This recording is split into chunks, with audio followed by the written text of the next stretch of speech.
Today we are discussing about nature and components of learning. Let's start.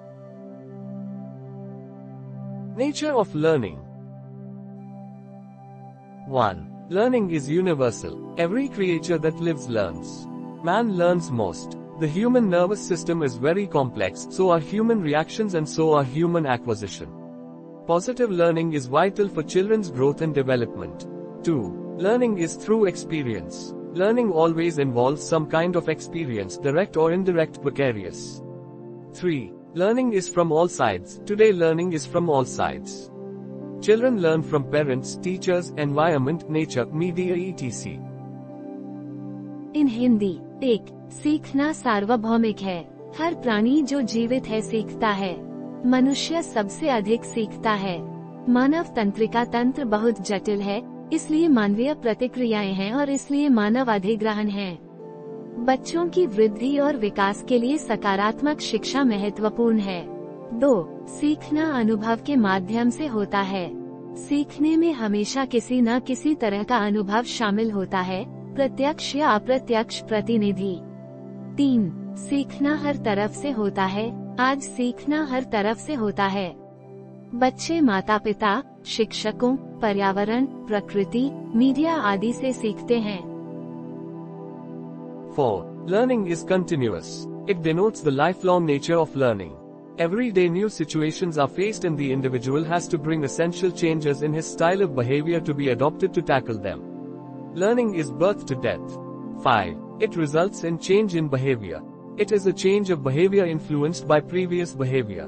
It is any activity that leaves a more or less permanent effect on later activity. 6. Learning is an adjustment. Learning helps the individual to adjust himself adequately to the new situations. Most learning in children consists in modifying, adapting, and developing their original nature. In later life the individuals acquire new forms of behavior. इन हिंदी, 4. सीखना सतत है। यह सीखने की आजीवन प्रकृति को दर्शाता है। प्रतिदिन नई नई परिस्थितियों का सामना करना पड़ता है और इनसे निपटने के लिए व्यक्ति को अपने व्यवहार की शैली में आवश्यक परिवर्तन लाने पड़ते हैं। सीखना जन्म से मृत्यु है। 5. इसका परिणाम व्यवहार में परिवर्तन होता है। यह पिछले व्यवहार से प्रभावित व्यवहार का परिवर्तन है। यह कोई भी गतिविधि है जो बाद की गतिविधि पर कम या ज्यादा स्थायी प्रभाव छोड़ती है। 6. सीखना एक समायोजन है। सीखना व्यक्ति को नई परिस्थितियों में पर्याप्त रूप से समायोजित करने में मदद करता है। बच्चों में अधिकांश सीखने में उनकी मूल प्रकृति को संशोधित करने, अपनाने और विकसित करने में शामिल होता है। बाद के जीवन में व्यक्ति व्यवहार के नए रूपों को प्राप्त करता है। 7. It comes about as a result of practice. It is the basis of drill and practice. It has been proven that students learn best and retain information longer when they have meaningful practice and repetition. Every time practice occurs, learning continues. 8. Learning is a relatively permanent change. Learning is what is permanent. If after getting training to work it is forgotten, it cannot be called learning. It will be called learning only when the information or knowledge obtained through training is brought into use for a long time. A change happening only for a short time does not fall in the category of learning. इन हिंदी, 7. यह अभ्यास के परिणाम स्वरूप आता है। यह drill और अभ्यास का आधार है। यह साबित हो चुका है कि सार्थक अभ्यास और दोहराव होने पर छात्र सबसे अच्छा सीखते हैं और जानकारी को लंबे समय तक बनाए रखते हैं। हर बार अभ्यास होता है, सीखना जारी रहता है। 8. सीखना एक अपेक्षाकृत स्थायी परिवर्तन है। सीखना वह है जो स्थायी है। यदि काम करने का प्रशिक्षण प्राप्त करने के बाद उसे भुला दिया जाता है तो उसे सीखना नहीं कहा जा सकता। इसे सीखना तभी कहा जाएगा जब प्रशिक्षण के माध्यम से प्राप्त जानकारी या ज्ञान को लंबे समय तक उपयोग में लाया जाए। केवल थोड़े समय के लिए होने वाला परिवर्तन अधिगम की श्रेणी में नहीं आता है। 9. Repetition is a must in learning. A thing learnt once has got to be repeated time and again in order to make it permanent. If it is not done, the acquired learning gets destroyed. In an organization, in order to help the acquired learning getting permanent, some sort of reward can be instituted, e.g., the employees can be told if they give better results with the help of their new learning they will be rewarded. The desire to get rewarded will help the employees to repeatedly utilize their newly acquired learning. 10. Learning as growth and development. It is never-ending growth and development. At each stage the learner acquires new visions of his future growth and new ideals of achievement in the direction of his effort. According to Woodworth, all activity can be called learning so far as it develops the individual. इन हिंदी 9. सीखने में दोहराव जरूरी. एक बार सीखी हुई बात को स्थायी बनाने के लिए उसे बार बार दोहराना पड़ता है. ऐसा न करने पर अर्जित विद्या नष्ट हो जाती है. एक संगठन में अधिग्रहित शिक्षा को स्थायी बनाने में मदद करने के लिए कुछ प्रकार के इनाम की स्थापना की जा सकती है. जैसे कर्मचारियों को बताया जा सकता है कि यदि वे अपने नए सीखने की मदद से बेहतर परिणाम देते हैं तो उन्हें पुरस्कृत किया जाएगा. पुरस्कृत होने की इच्छा कर्मचारियों को बार बार अपनी नई अधिग्रहित शिक्षा का उपयोग करने में मदद करेगी. 10. वृद्धि और विकास के रूप में सीखना. यह कभी न खत्म होने वाला विकास और विकास है. पहुंच स्तर पर शिक्षार्थी अपने भविष्य के विकास और उपलब्धि के समाचार आदर्शों के नए दर्शन प्राप्त करता है उसके प्रयास की दिशा में. वुडवर्थ के अनुसार सभी क्रियाओं को अधिगम कहा जा सकता है जहां तक कि ये व्यक्ति का विकास करती है. 11. Learning is not directly observable. The only way to study learning is through some observable behavior. Actually, we cannot observe learning, we see only what precedes performance, the performance itself, and the consequences of performance. 12. Learning is an intangible activity. Learning is an activity which is not visible but can only be felt in the behavior of an individual. Therefore, learning is not a tangible object. Suppose a person has learned the art of teaching. Learning of teaching by him cannot be seen but it can be felt while he is teaching. In Hindi. 11. सीखना प्रत्यक्ष रूप से देखने योग्य नहीं है. सीखने का अध्ययन करने का एकमात्र तरीका कुछ अवलोकनीय व्यवहार के माध्यम से है.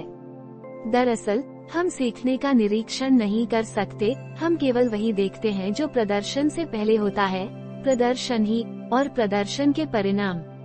12. सीखना एक अमूर्त गतिविधि है. सीखना एक ऐसी गतिविधि है जो दिखाई नहीं देती है लेकिन केवल एक व्यक्ति के व्यवहार में महसूस की जा सकती है.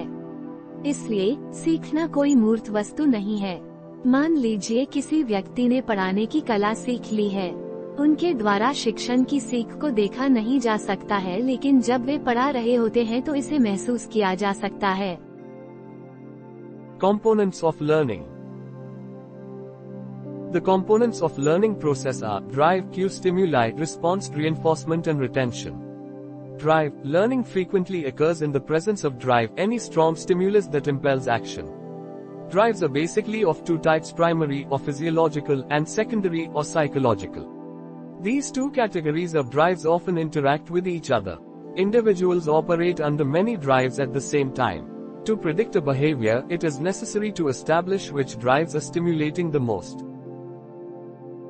इन हिंदी. सीखने की प्रक्रिया के घटक हैं ड्राइव, क्यू उत्तेजना, प्रतिक्रिया, सुदृढ़ीकरण और प्रतिधारण. ड्राइव की उपस्थिति में सीखना अक्सर होता है, कोई भी मजबूत उत्तेजना जो कार्रवाई को प्रेरित करती है.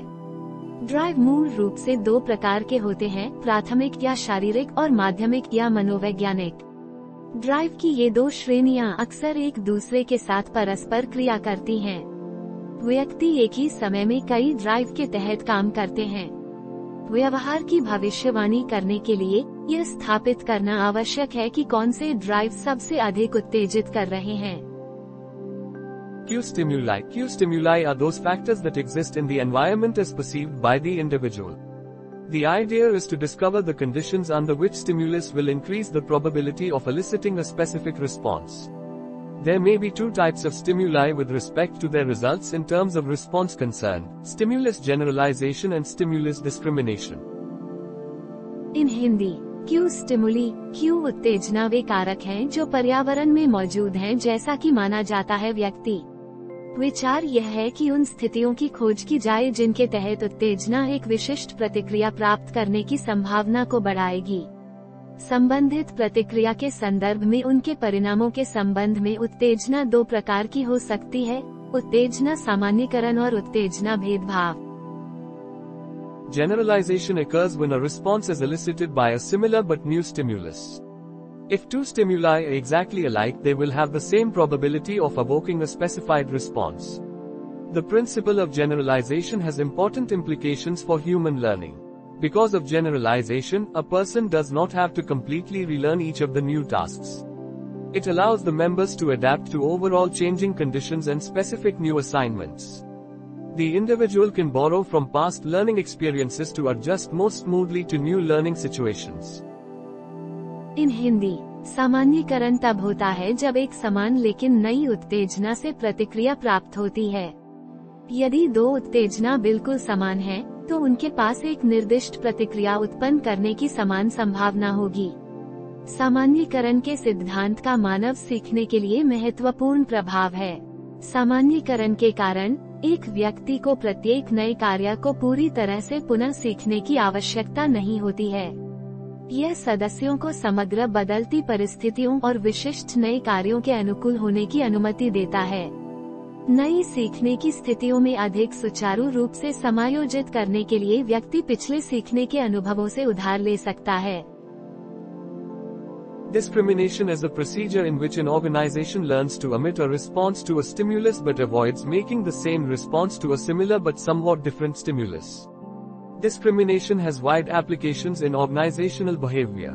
For example, a supervisor can discriminate between two equally high-producing workers, one with low quality and other with high quality. In Hindi, भेदभाव एक ऐसी प्रक्रिया है जिसमें एक संगठन एक उत्तेजना के प्रति प्रतिक्रिया का उत्सर्जन करना सीखता है, लेकिन कुछ भिन्न उत्तेजनाओं के लिए समान प्रतिक्रिया देने से बचता है। भेदभाव का संगठनात्मक व्यवहार में व्यापक अनुप्रयोग है।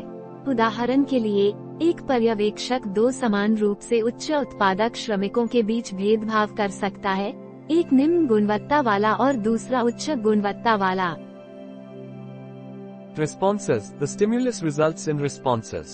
Responses may be in the physical form or may be in terms of attitudes, familiarity, perception or other complex phenomena. In the above example, the supervisor discriminates between the worker producing low-quality products and the worker producing high-quality products, and positively responds only to the quality-conscious worker. Reinforcement. Reinforcement is a fundamental condition of learning. Without reinforcement, no measurable modification of behavior takes place. Reinforcement may be defined as the environmental events affecting the probability of occurrence of responses with which they are associated. In Hindi, प्रतिक्रियाएं उत्तेजना का परिणाम प्रतिक्रियाओं में होता है। प्रतिक्रियाएं भौतिक रूप में हो सकती हैं या मनोवृत्ति, परिचितता, धारणा या अन्य जटिल घटनाओं के संदर्भ में हो सकती हैं। उपरोक्त उदाहरण में, पर्यवेक्षक कम गुणवत्ता वाले उत्पादों का उत्पादन करने वाले कार्यकर्ता और उच्च गुणवत्ता वाले उत्पादों का उत्पादन करने वाले कार्यकर्ता के बीच भेदभाव करता है और केवल गुणवत्ता के प्रति जागरूक कार्यकर्ता को सकारात्मक प्रतिक्रिया देता है। सुदृढीकरण सीखने की एक मूलभूत स्थिति है। सुदृढीकरण के बिना व्यवहार का कोई औसत दर्जे का संशोधन नहीं होता है। सुदृढीकरण को पर्यावरणीय घटना के रूप में परिभाषित किया जा सकता है जो प्रतिक्रियाओं की घटना की संभावना को प्रभावित करता है जिसके साथ वे जुड़े हुए हैं। Retention. The stability of learned behavior over time is defined as retention and its contrary is known as forgetting. Some of the learning is retained over a period of time while others may be forgotten. In Hindi, प्रतिधारण समय के साथ सीखे हुए व्यवहार की स्थिरता को प्रतिधारण के रूप में परिभाषित किया जाता है और इसके विपरीत को विस्मृति के रूप में जाना जाता है। कुछ सीखने को समय के साथ बरकरार रखा जाता है जबकि अन्य को भुला दिया जा सकता है।